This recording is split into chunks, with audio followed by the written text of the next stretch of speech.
We all know that in recent years, the cooperation between Russia and China has become increasingly close, especially in natural gas energy.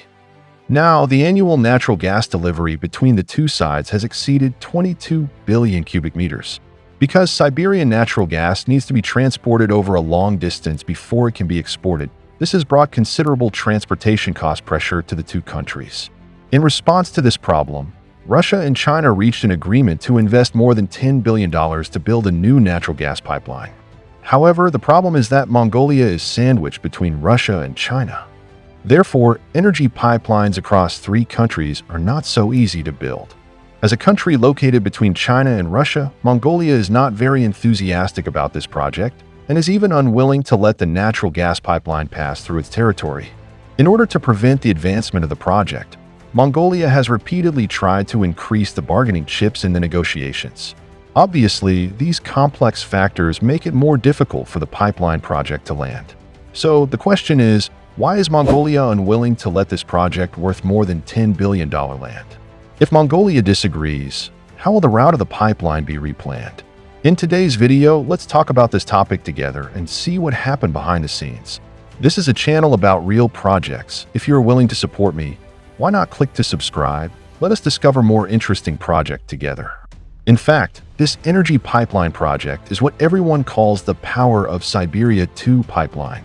Initially, in order to meet China's growing demand for natural gas, Russia planned this pipeline project with an investment of more than $10 billion and invited China to cooperate in the construction. In order to promote natural gas trade in more regions, Russia even intends to let Mongolia join in.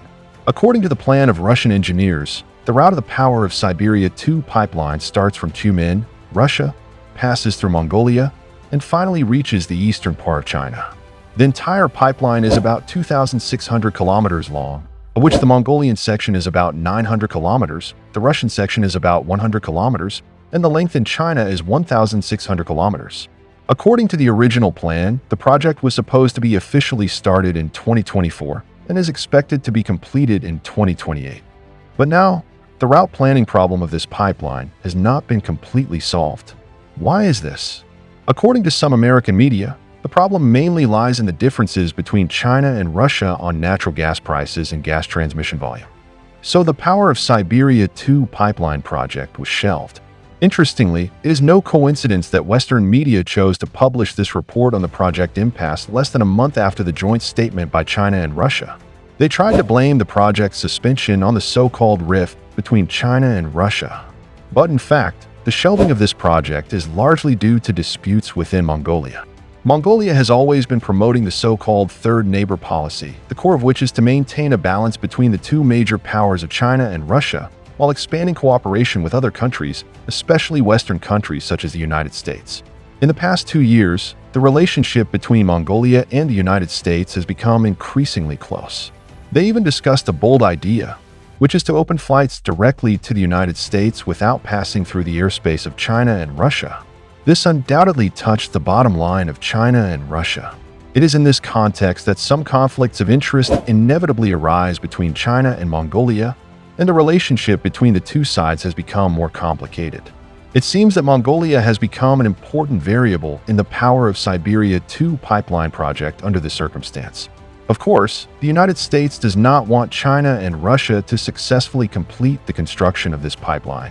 So in recent years, the United States has been exerting influence on Mongolia, and the Mongolian government also wants to use its status as a transit country to negotiate conditions with all parties.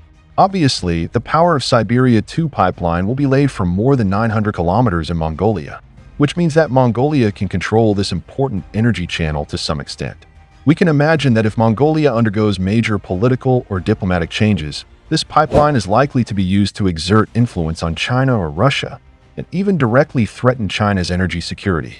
But what many people don't know is that China also took Mongolia's interests into consideration when promoting the Power of Siberia 2 pipeline project.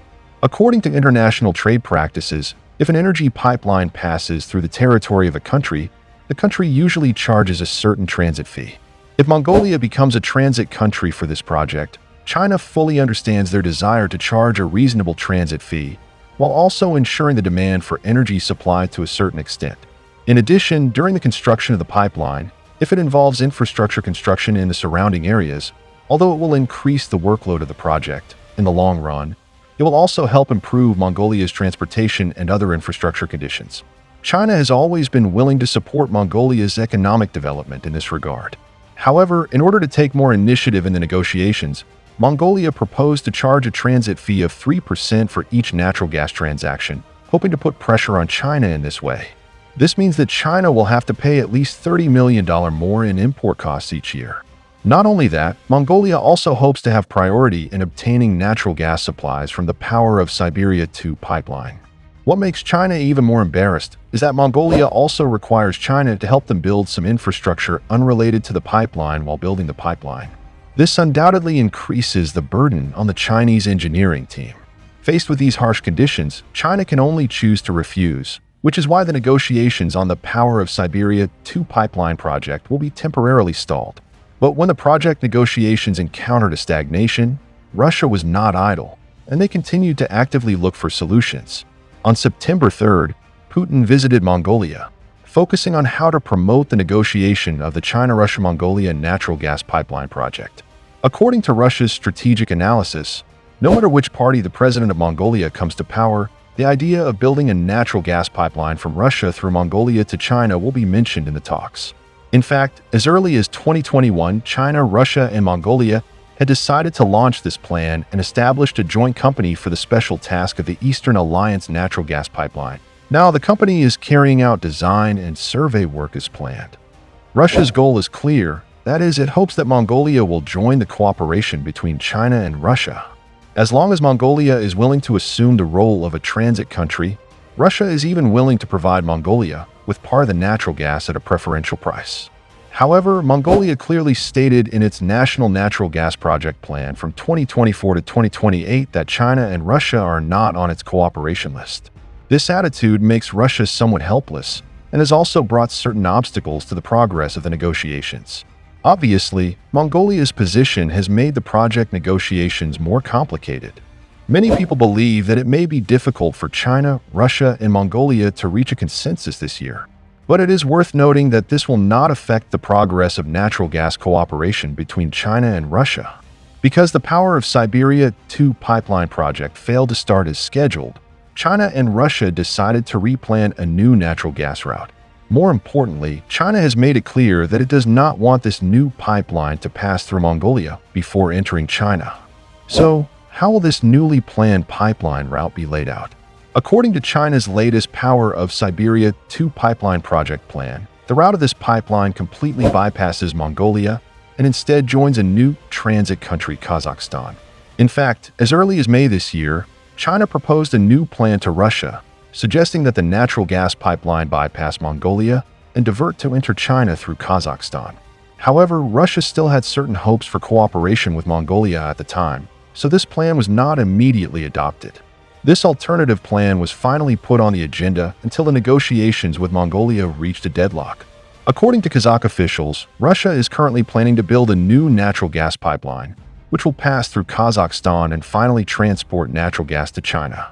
Although the specific start time, natural gas price, and other details have not yet been finalized, one thing is clear: the route map of this pipeline has been officially signed. If all goes well, the pipeline is expected to be put into use around 2030. By then, Power of Siberia 2 can transport up to 50 billion cubic meters of natural gas to China every year. For China, it is more confident to cooperate with Kazakhstan.